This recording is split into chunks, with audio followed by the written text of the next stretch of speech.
Bueno, jóvenes, buenas tardes. En primer lugar, me da mucho gusto estar aquí un domingo más con ustedes.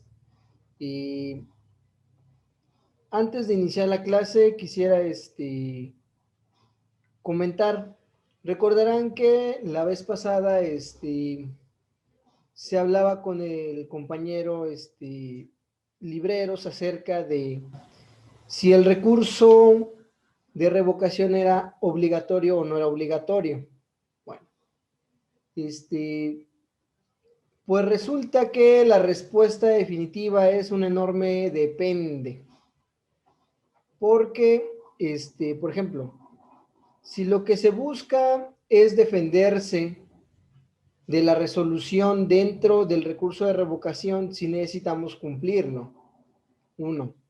Dos, si la estrategia gira en demostrar de forma definitiva que la autoridad tiene un criterio erróneo, entonces también se recomienda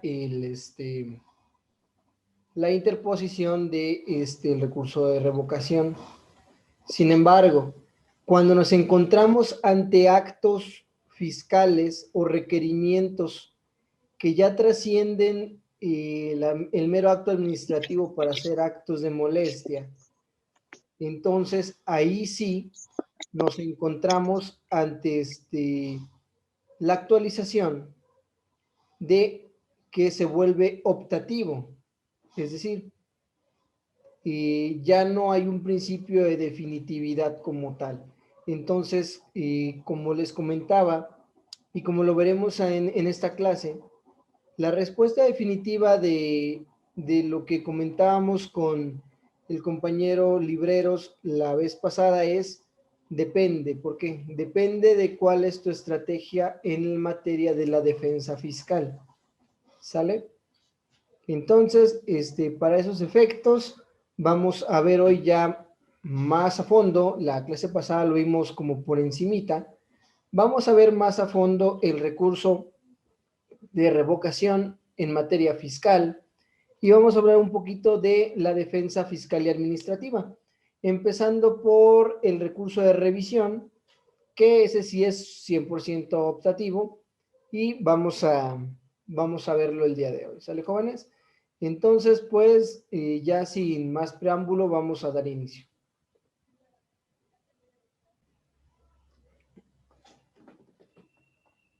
Bien, el día de hoy nos toca hablar sobre los procedimientos de defensa fiscal. Para ser específicos, el recurso de revisión y el recurso de revocación. Uno meramente administrativo y el otro administrativo fiscal, que inclusive ya se encuentra contemplado dentro del Código Fiscal de la Federación.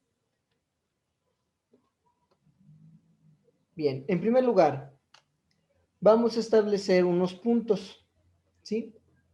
Cuando hablamos de la defensa en materia fiscal, podemos referirnos en primer lugar a la defensa administrativa, que va a contemplar figuras como el recurso de revisión de la ley del procedimiento administrativo o el recurso de revocación del Código Fiscal de la Federación. También podremos entablar instancias administrativas ante el Seguro Social a través de un recurso de inconformidad o en contra del Infonavit ante un recurso que tiene el mismo nombre, o también un recurso de revocación en materia de comercio exterior. Entonces, eso es por cuanto hace al rubro específicamente administrativo.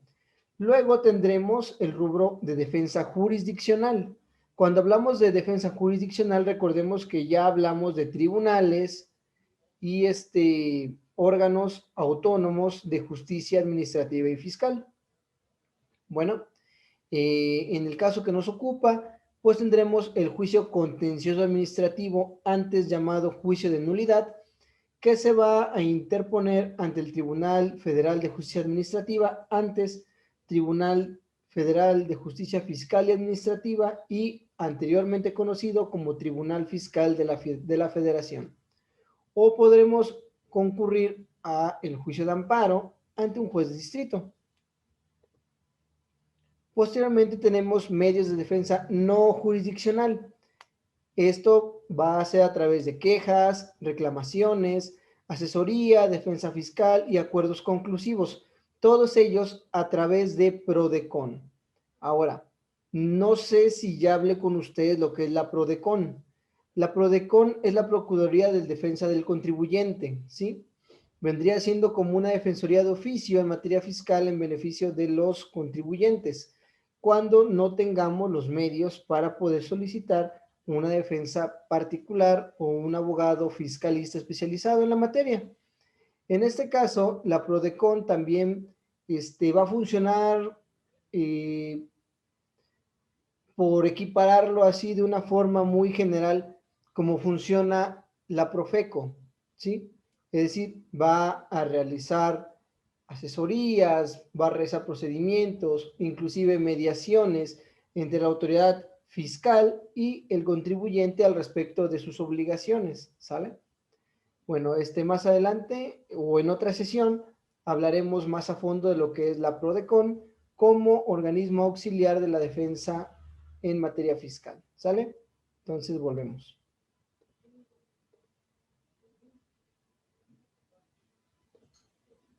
Bueno, sin embargo, volviendo al esquema, en esta sesión los recursos que nos van a ocupar va a ser al respecto de la defensa administrativa y dentro de ella el recurso de revisión y el recurso de revocación. Y también pues hablaremos un poco de la defensa jurisdiccional, pero eso tal vez ya en la sesión siguiente, al respecto del juicio contencioso administrativo, que es el que nos ocupa. Bueno, joven, entonces continuamos. Defensa administrativa. ¿Qué vamos a entender por defensa administrativa o qué entendemos por defensa administrativa?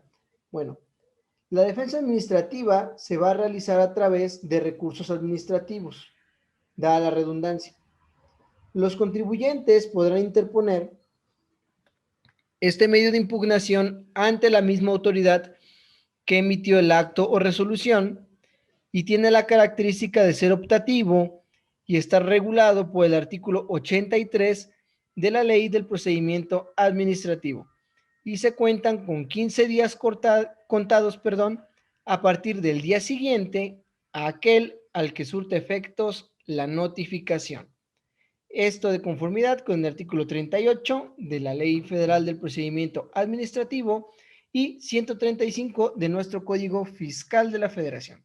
Bueno, ahora hablemos un poquito de precisamente de esto. ¿Cuándo va a iniciar el plazo? Recuerden que nos decía a partir del día siguiente a aquel cuando surta efectos la notificación.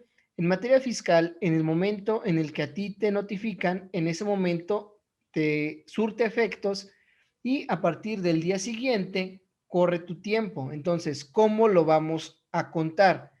Bueno, al aspecto del recurso de revisión de la Ley Federal de Procedimiento Administrativo, vamos a suponer que hoy 28 de febrero se va a emitir la resolución o el acto en materia administrativa que nos va a generar una inconformidad o va a atacar intereses jurídicos propios, ¿sí?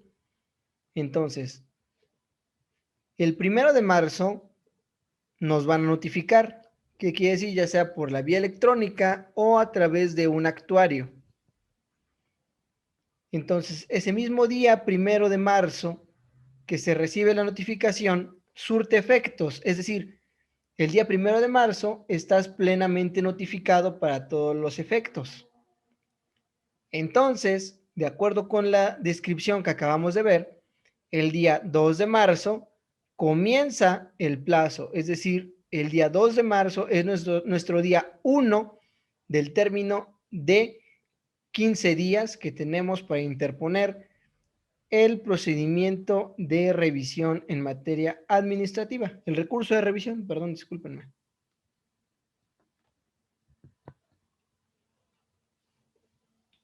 Bueno, hablando un poquito más de la notificación fiscal, ¿sí? La notificación fiscal es un medio señalado en nuestro código, ¿sí? A través del cual la autoridad fiscal va a entablar un canal de comunicación con los contribuyentes. ¿Para qué efecto? Para que se le pueda hacer de su conocimiento o se les dé a conocer las resoluciones o los actos administrativos a efecto de que los contribuyentes estén en posibilidades de cumplirlo o impugnarlo. Ahora, no solamente esto aplica para la materia fiscal. Generalmente esta regla se aplica en todas las materias, sea administrativo, civil, penal. Siempre se tiene como requisito la notificación y que esta notificación tiene que cumplir con ciertas formalidades de acuerdo a la materia en que nos encontremos. ¿Sí? Bien. Ahora, ¿cuál es el efecto de recibir una notificación? Las notificaciones tienen dos efectos principales, ¿sí?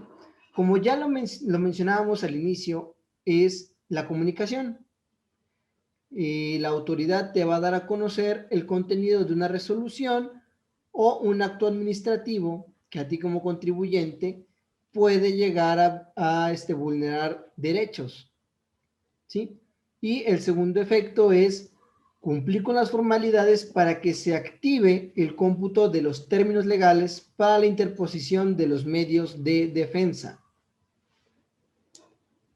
Ahora, dentro de la notificación también hay tipos de notificación, es decir, hay citatorios, que son aquellos que te llaman en día, fecha y hora hábil para que comparezcas ante la autoridad, ya sea administrativa o fiscal, para efecto de alguna diligencia, alguna comunicación o algún requerimiento, ¿sí? Después tenemos los requerimientos como tal. El requerimiento es la solicitud que hace la autoridad de cierta información, pero también el llamamiento para el cumplimiento de obligaciones que se encuentran pendientes. Si ustedes tienen activado su buzón tributario, es decir, si se encuentran dados de alta como persona física con actividad empresarial, sí se les pasa el término, como por cierto, muy pronto creo que me va a pasar eso, y llega un requerimiento del SAT en el cual te dicen que tienes que cumplir con tu obligación de la declaración de forma mensual. Ese es un buen ejemplo y muy triste ejemplo al mismo tiempo, porque, por ejemplo, este requerimiento es una exhortación a que cumplas. ¿Por qué? Porque la autoridad ya tiene ahí visto que no estás cumpliendo tus obligaciones conforme es debido, ¿no? Bueno, también tenemos, por ejemplo, el aspecto de la solicitud, ya sea de informes o de documentos. En el aspecto de, por ejemplo, nosotros como contribuyentes pueden pedirnos ciertos documentos, ¿no? Actualización de datos también, como por ejemplo de medios de contacto, de domicilios, de comprobantes, y la solicitud de informes generalmente es la autoridad hacia un ente colectivo, en este caso como una persona moral u otra entidad administrativa del gobierno, a través de la cual se le solicita cierta información que la autoridad necesita o requiere para llegar a una determinación o una resolución. Y también, bueno, eso al respecto de notificaciones, al respecto de eso, y también notificaciones al respecto de actos administrativos que pueden ser, como ya lo habíamos dicho y se ha hecho muchas veces de forma reiterada, que el acto administrativo pueda llegar a vulnerar derechos del contribuyente, ¿no? Entonces, vamos a continuar.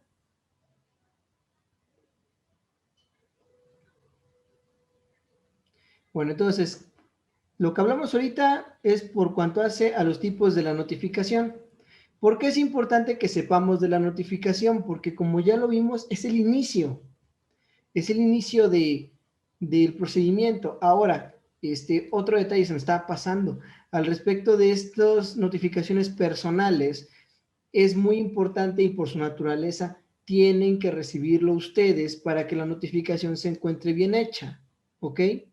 No puede recibirlo el vecino, no puede recibirlo el niño, no puede recibirlo la tía, no puede recibirlo la mamá, porque es un acto personalísimo ¿Por qué? Porque se trata de actos o la comunicación de actos relevantes y el aspecto personal es muy importante, al grado de que, por ejemplo, si se hace una notificación personal y se entrega a otra persona que no son ustedes y se les tiene por notificados a través de ese acto, ustedes pueden inclusive inconformarse al respecto de aquella notificación.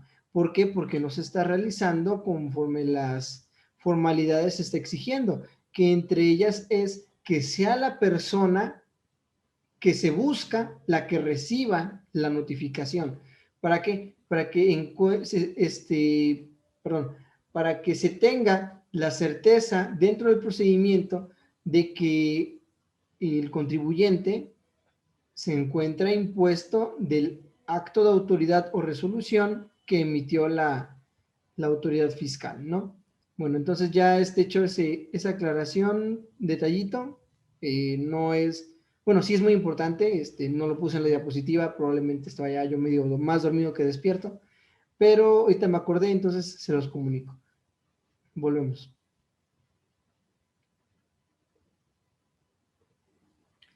Bueno, también encontramos aspectos de correo electrónico o telegrama y también solamente por cuanto hace actos distintos a las notificaciones personales, ¿sí?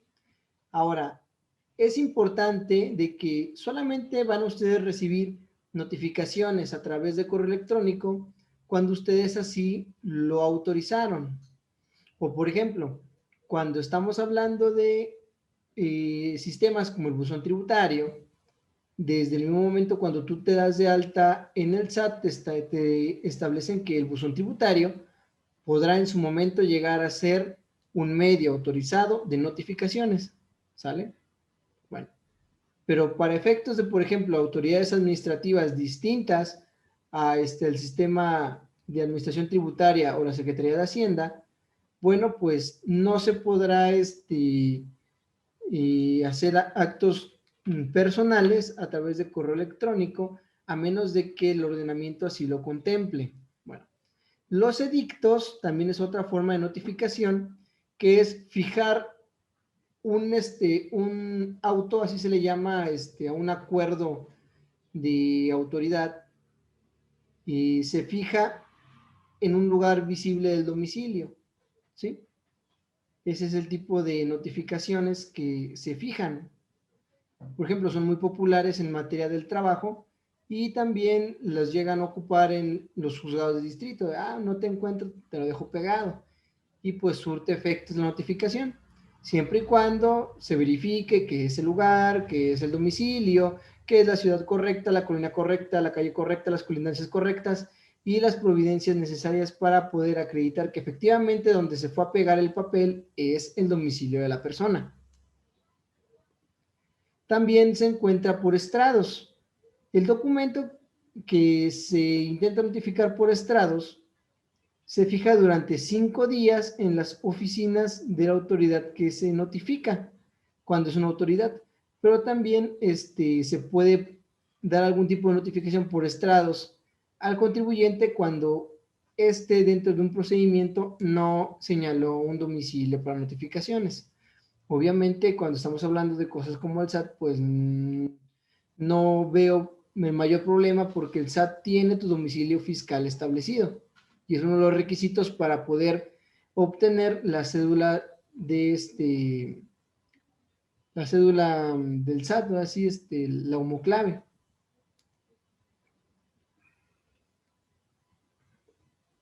Bueno, ahora sí, hablemos ya al respecto del recurso de revocación. Bueno, ¿qué es? Es un medio de defensa administrativo, pero que se encuentra contemplado dentro del Código Fiscal de la Federación. Por lo tanto, ya estamos hablando de autoridades administrativo-fiscales, que es un poco de lo que hablamos la clase anterior. Recurso se da a favor de los afectados por actos o resoluciones de las autoridades fiscales para poder resolver sus conflictos antes de someterlas a un control jurisdiccional. Recuerden que cuando hablamos de jurisdicción o jurisdiccional, hablamos de una autoridad que tiene la facultad de poder hablar, resolver y aplicar el derecho. Entonces estamos hablando de un tribunal, ¿sale? En el aspecto del Tribunal Federal de Justicia Administrativa, pues no forma parte del Poder Judicial de la Federación porque es un organismo autónomo para poder preservar precisamente esos principios de imparcialidad y igualdad en materia fiscal. Bueno, ahora, ¿contra qué puedo interponer este recurso? Bueno, pues contra resoluciones definitivas dictadas por autoridades fiscales que determinen contribuciones, accesorios o aprovechamientos, nieguen la devolución de cantidades que procedan por ley, dicten, resoluciones que dicten las autoridades aduaneras o cualquier resolución de carácter definitivo que cause agravio al particular en materia fiscal, excepto, es decir, salvo, aquellas que se refieren los artículos 33A, 36 y 74 del Código Fiscal de la Federación. Pero ¿a qué se refieren esos artículos? Bueno, el artículo 33A se refiere a las notificaciones, el artículo 36 habla sobre las resoluciones administrativas emitidas en favor de un particular y el artículo 74 habla sobre la condonación de multas que se ordenen por la Secretaría de Hacienda. Contra estos actos no va a proceder el recurso de revocación, ¿sale? Bueno, ahora, número 2, también contra qué podemos interponerlo, contra actos de las autoridades fiscales que exijan el pago de créditos fiscales cuando se alegue que estos han extinguido o que su monto real es inferior al extinguido, siempre que el cobro en exceso sea imputable a la autoridad o se refiera a recargos, gastos de ejecución o la indemnización a que se refiere el artículo 21 del Código Fiscal de la Federación. ¿Qué quiere decir? Cuando estemos ante ya actos o procedimientos de la autoridad para proceder al cobro de créditos, que recordemos que no son agradables, no son lindos, y ahorita vamos a hablar sobre esa indemnización del artículo 21.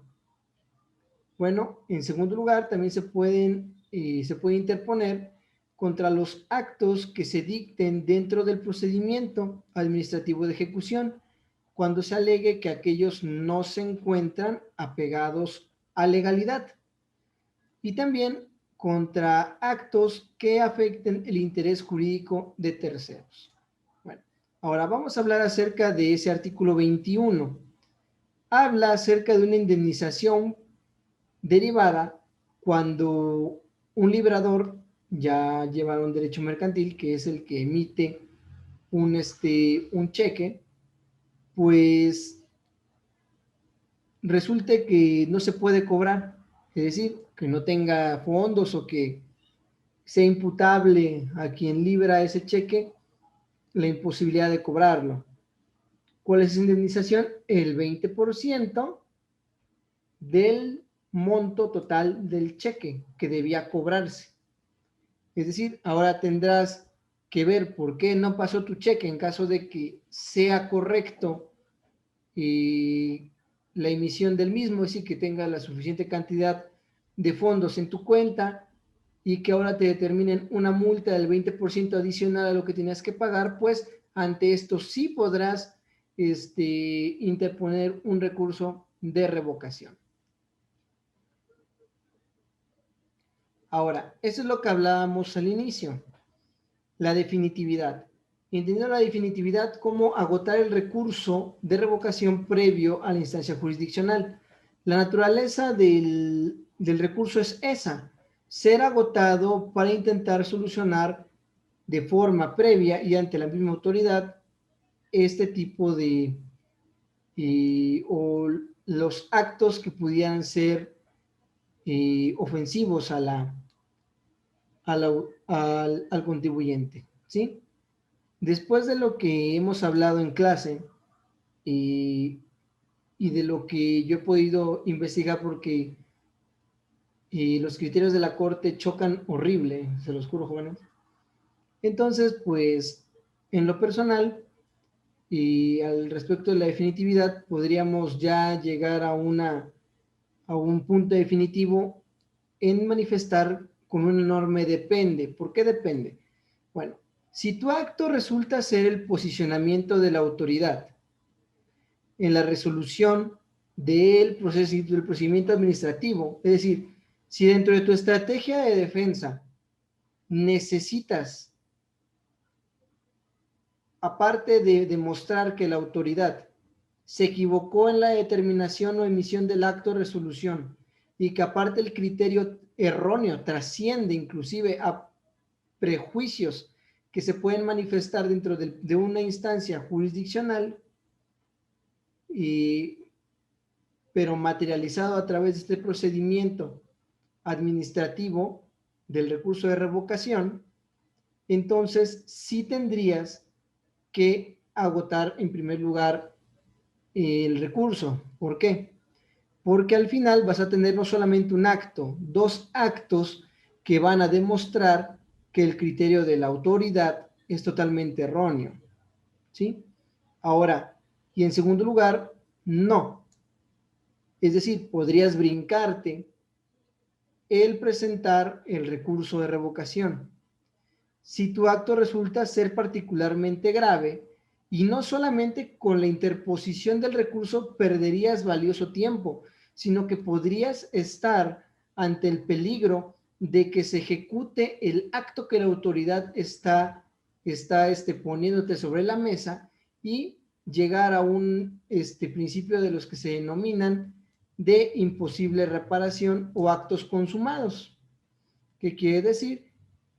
Solamente si para tu estrategia fiscal resulta útil desahogar el procedimiento, porque ya sea que necesitas la resolución para ello, pues entonces sí, agótalo. Si tus actos son graves al punto de que no vas a lograr nada con el recurso de revocación más que correr peligro de que se ejecute la determinación administrativa, pues entonces puedes ir inclusive directo al contencioso administrativo para poder ya, ¿cómo se dice? Hacer valer lo conducente, ¿no?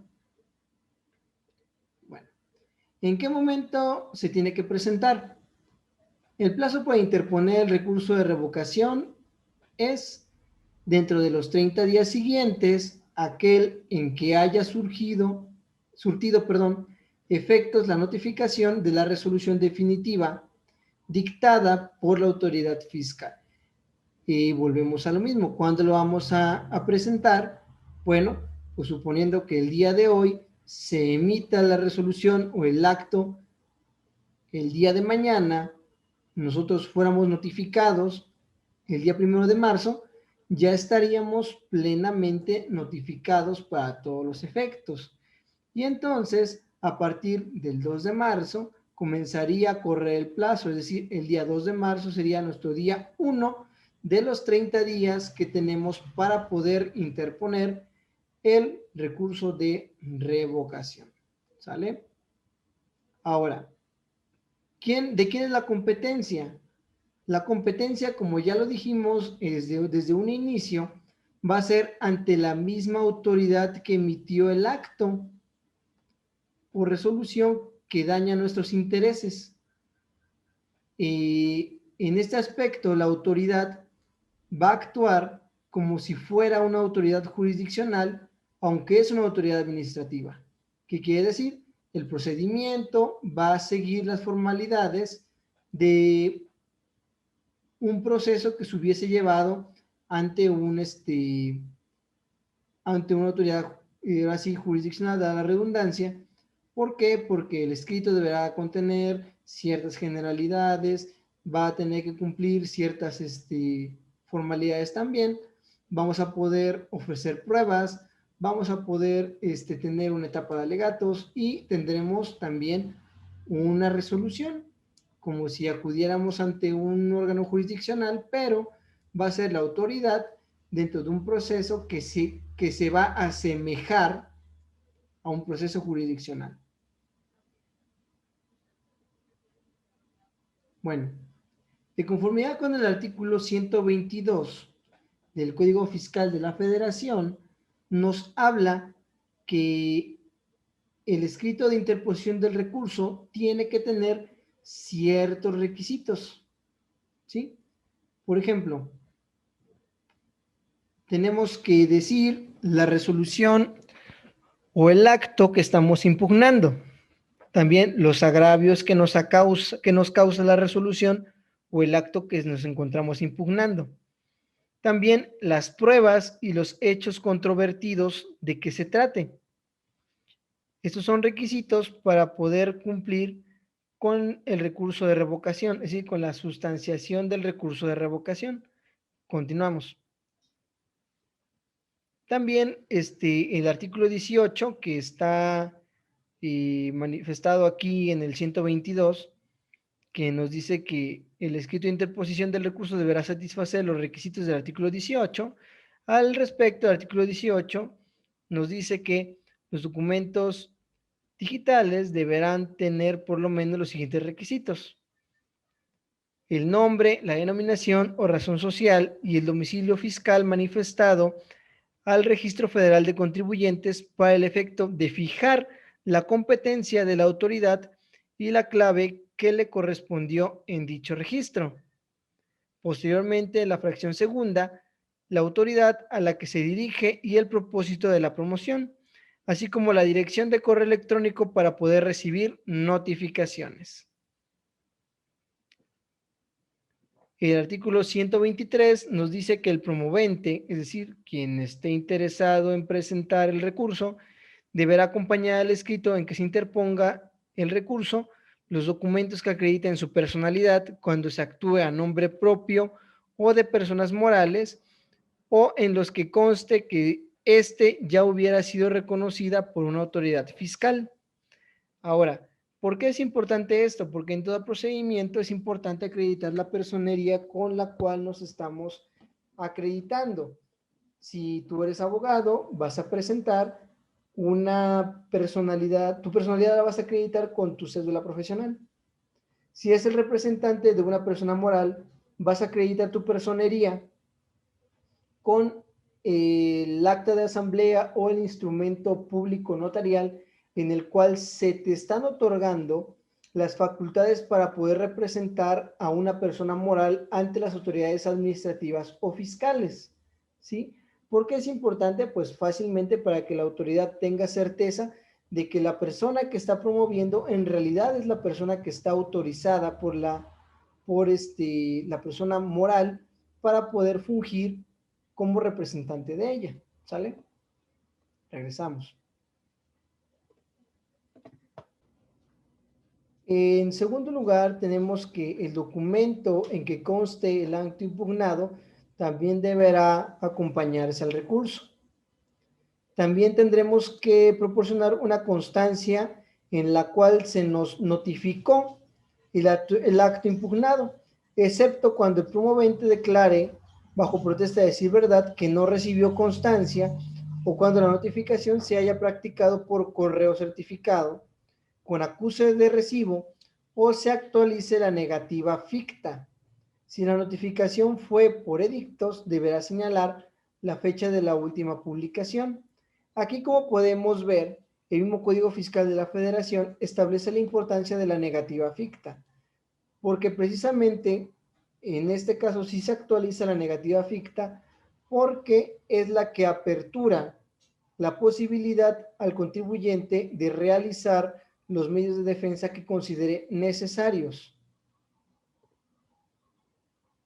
Bueno, ahora, ¿en qué casos no va a proceder el recurso? No va a proceder contra los actos administrativos que no afecten el interés jurídico del recurrente, es decir, que no te afecten directamente, que constituyan resoluciones dictadas en recurso administrativo o en cumplimiento de estas o de una sentencia. Es decir, que de lo que te estás, los actos que tú consideras que te están atacando sean ordenados por una resolución de una autoridad administrativa o en cumplimiento de una sentencia. Es decir, contra ellos no podrás establecer un recurso de revocación. También contra los actos que se hayan consentido, es decir, contra los cuales no se promovió el recurso en el plazo señalado para este efecto. También no procederá el recurso contra los actos que se traten de acciones que ya han sido revocadas por la autoridad o que tengan por objeto hacer efectivas fianzas otorgadas en garantía de obligaciones fiscales a cargo de terceros. También no va a proceder en contra de los actos que se dicten por autoridad administrativa en un procedimiento de resolución de controversias previstas en un tratado para evitar la doble tributación.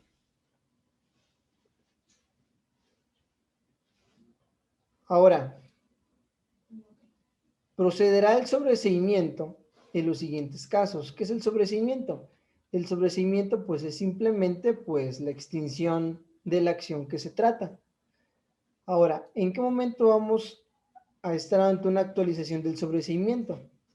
Cuando el promovente se desista del recurso, también cuando el procedimiento en que se substancie sobrevenga alguna causal de improcedencia, es decir, que no se encuentren cumplidos todos los requisitos para poder continuar con él, o cuando el acto que se impugna no exista o que no haya alguna constancia o antecedente que dé a la autoridad certeza o al menos indicios de que el acto que se intenta impugnar haya existido. Esto de conformidad con el artículo 124-A del Código Fiscal de la Federación. Ahora, hablamos que el recurso de revocación va a funcionar como si fuera un procedimiento que se está llevando ante una autoridad jurisdiccional, pero va a ser la misma autoridad administrativa la cual va a asumir las funciones del desahogo de ese recurso. Bueno, dentro de ese recurso vamos a poder ofrecer pruebas. Esas pruebas que podemos ofrecer son toda clase de pruebas, con excepción de la testimonial y de la confesional. Es decir, no podremos hacer llamar como testigos a autoridades ni hacer confesar a autoridades mediante la absolución de posiciones. Sin embargo, sí podremos solicitar a esas autoridades que se rindan informes al respecto de los hechos de los cuales nos estamos doliendo y que consten o que tengamos la certeza que consten en sus expedientes o en los documentos que se encuentran en su poder. Esto de conformidad con el artículo 130 del Código Fiscal de la Federación. Ahora, ¿qué tipo de pruebas podemos ofrecer? De las que podemos ofrecer peritajes, que son aquellos medios de prueba que son emitidos con un carácter científico de forma objetiva, veraz y precisa, a cargo de un técnico o profesional que tiene esa preparación para poder llevar a cabo esas opiniones o peritajes, ¿sí?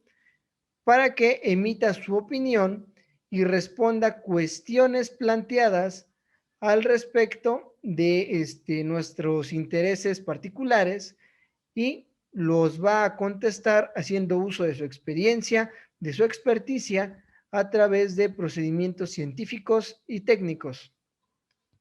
Posteriormente, tenemos las pruebas documentales, que son aquellas que se encuentran a través de la escritura, las imágenes, los símbolos, las hojas, ya sean firmadas, membretadas o selladas, y y también, por ejemplo, copias fotostáticas, disquetes y cualquier medio de almacenamiento de datos.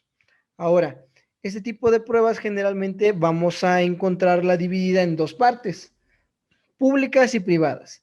Al respecto de las públicas, nos vamos a referir a todas aquellas pruebas que han sido emitidas por una autoridad administrativa o fiscal dependiente de la Administración Pública Federal, y las privadas son las emitidas por los particulares, es decir, gente como tú, como yo, o personas morales que emiten documentos y esos documentos pueden ser utilizados como prueba. También tenemos la presunción legal y humana. Esta se entiende como la consecuencia que un hecho conocido nos lleve a demostrar la verdad de otro que se desconocía. Es decir, cuando partiendo de un hecho conocido se llega a uno desconocido. Así de esa forma podemos entender la prueba presuncional, legal y humana. Ahora, ¿en cuánto tiempo se resuelve el recurso? Es decir, ya lo presenté, ¿cuánto tiempo voy a tener que esperar para poder tener en mis manos la resolución que necesito? Bueno, en 3 meses para poder resolver. La autoridad deberá dictar una resolución y notificarla en un término que no exceda de 3 meses, contados a partir de la fecha de interposición del recurso, y que el silencio significara que se ha confirmado el acto impugnado, es decir, que opera lo que comúnmente se conoce como la negativa ficta, es decir, que lo que nosotros hemos solicitado pues nunca fue respondido por la autoridad, y la negativa ficta es lo que nos va a permitir acudir a los recursos administrativos y fiscales.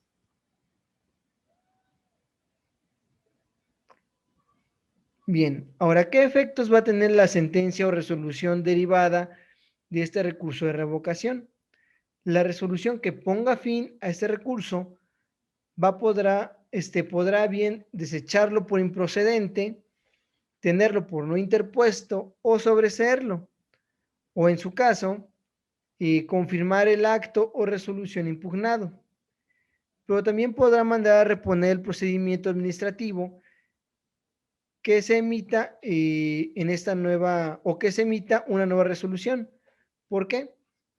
Porque podrá ordenar que un nuevo procedimiento se lleve a cabo con ciertas providencias para evitar la reincidencia en esa deficiencia que pudo haber provocado violación de intereses jurídicos.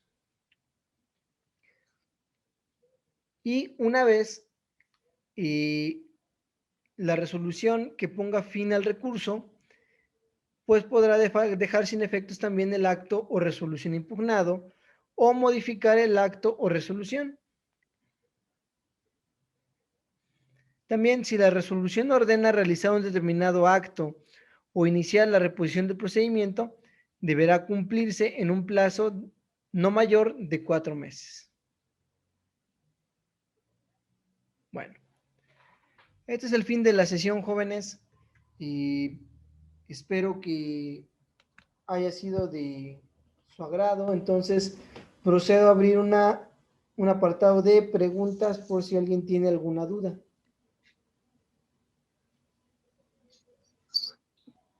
Yo quisiera comentar algo, maestro. ¿Sí? Nada más, en el caso de las notificaciones personales, les quería comentar que si bien, como usted bien decía, las notificaciones tienen ese fin de que sean notificado a la persona, muchas veces la ley prevé una formalidad que si cumple con esa formalidad, aunque no se lo entreguen directamente a la persona, se den por cumplidas.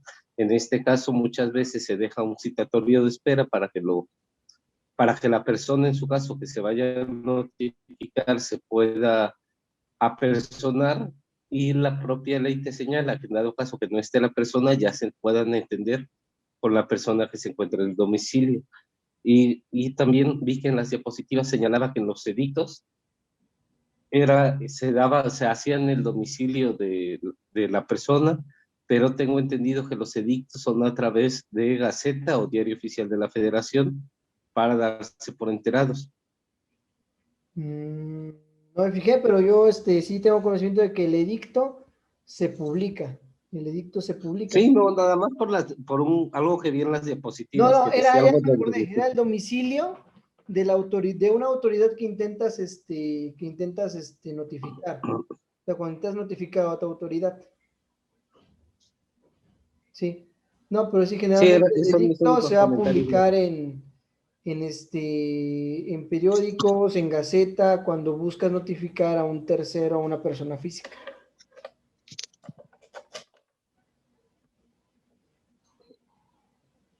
¿Alguien más, jóvenes?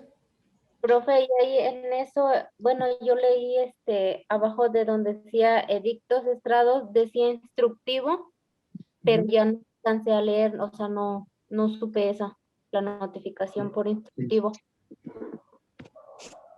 El instructivo. Se fija en tu domicilio, es decir, se fija en el domicilio de la persona física. De hecho, la mayoría de las notificaciones se acompañan de un documento que se llama instructivo de notificación. El instructivo de notificación establece las condiciones bajo las cuales se va a realizar, dada la redundancia, el acto de la notificación. También para acreditar quién se ha identificado, con qué se identificó, si el domicilio es el correcto, como lo mencionaba, si se trata de la colonia correcta, la señalética correcta, las calles correctas, la numeración correcta, las características del bien inmueble correctos. Eso es la notificación por instructivo. Generalmente van unidas a la notificación personal.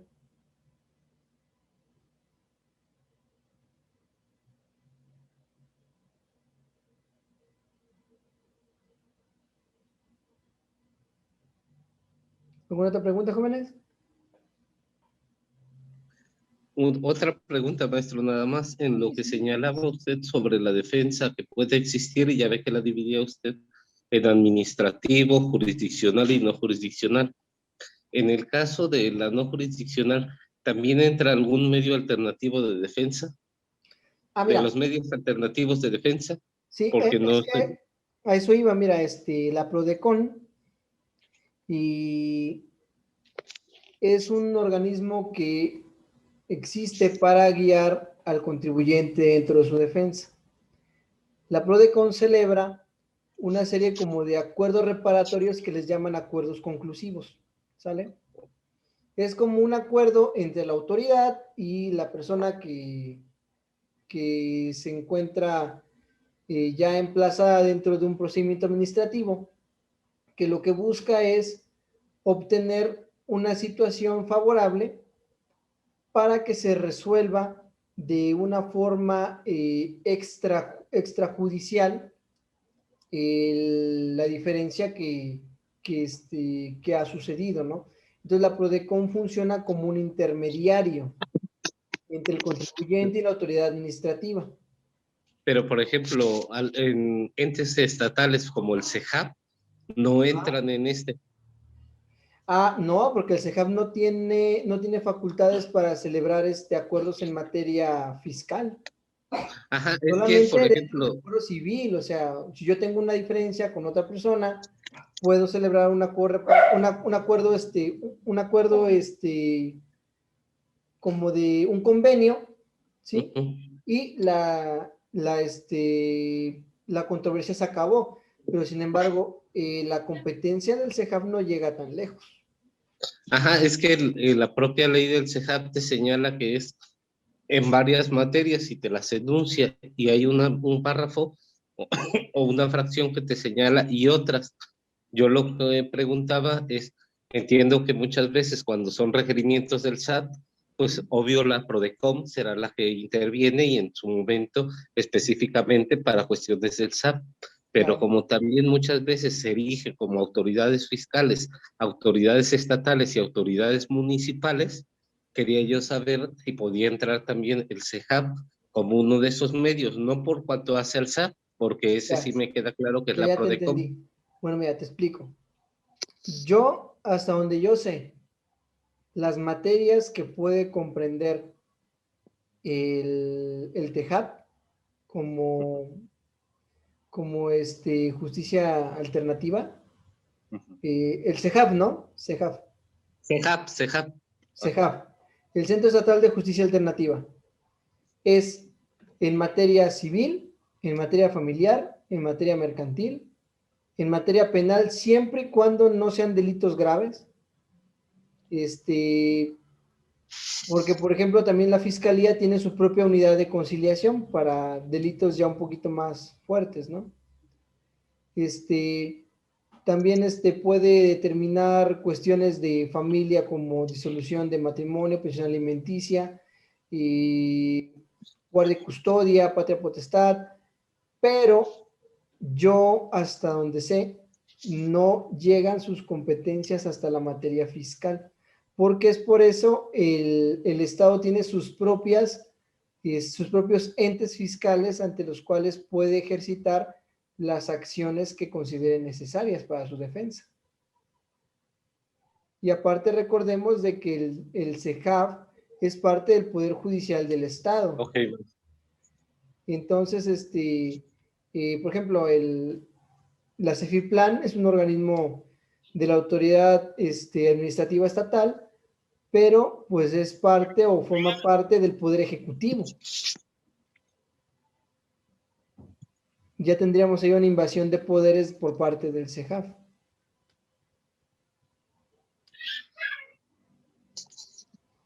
Por ejemplo, organismos como la PRODECON son autónomos. Son como la Profeco, que son autónomos en su funcionamiento.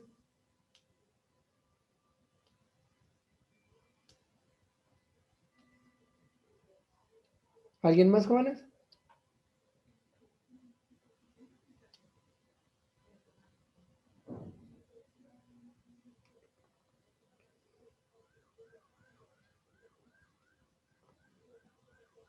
¿Sí les quedó clara la diferencia entre el recurso de revisión y el de revocación? Nomás acuérdense que el de revisión es netamente administrativo y el de revocación ya es administrativo fiscal, porque inclusive se encuentra contemplado dentro de nuestro Código Fiscal de la Federación. ¿Sale? Entonces, si nadie tiene alguna otra pregunta, pues procedo a dar por concluida. Maestro, ¿puede repetir lo último que dijo, por favor? ¿Perdón? ¿Puede repetir lo último que dijo? El recurso de revisión es netamente administrativo. Lo va a normar la ley del procedimiento administrativo, ¿sale? Y el recurso de revocación es administrativo fiscal y lo va a contemplar el Código Fiscal de la Federación.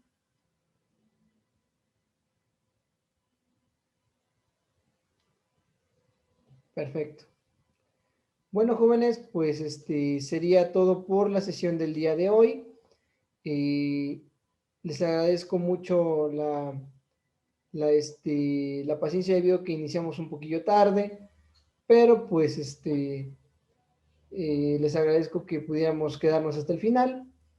Y también pues decir de que actividades, al respecto de actividades, pues por el momento no sé si voy a subir actividades, les estaré notificando en estos días y pues nada más las recomendaciones de siempre. Cuídense mucho, jóvenes. Si van a tener que moverse por trabajo o por algún tipo de necesidad, tomen las medidas necesarias, jóvenes, ¿sale? Extremen precauciones, usen cubrebocas, usen gel. Me da mucho gusto estar con ustedes un domingo más y pues nos vemos la siguiente semana. ¿Sale, jóvenes? Hasta luego, jóvenes. Nos estamos viendo. Gracias, maestro. Hasta luego, hasta luego. Maestro. Recuerden, si tienen alguna pregunta, estoy aquí para servirle con toda la confianza, ¿sale? Sí, Gracias. Nos estamos viendo. sí, hasta luego. Hasta luego.